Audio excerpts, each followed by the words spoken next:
So next example number 2.5. The potential difference across 24 ohm resistor is 12 volt. What is the current through the resistor?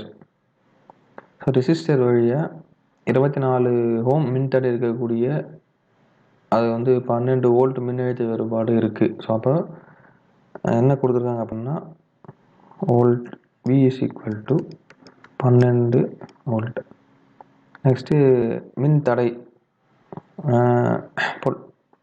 Resistors வந்து மின்தடை எவ்வளோ கொடுத்துருக்காங்கன்னா R is equal to 24 ohms கொடுத்துருக்காங்க. என்ன கேட்குறாங்கன்னா எவ்வளோ current அந்த ரெசிஸ்டர் வழியாக போகுது கரண்ட்டு கேட்குறாங்க. அப்போ current I is equal to என்னன்னு கேட்குறாங்க.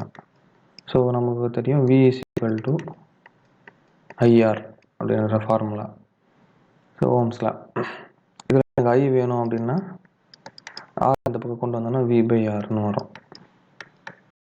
ஸோ வியோட வேல்யூ 12 பை ஆரோட வேல்யூ 24. ஸோ நமக்கு ஆன்சர் என்ன கிடைக்கும் 1/2ன்னு கிடைக்கும். 1/2 இஸ் 0.5 ஆம்பியர். That's it.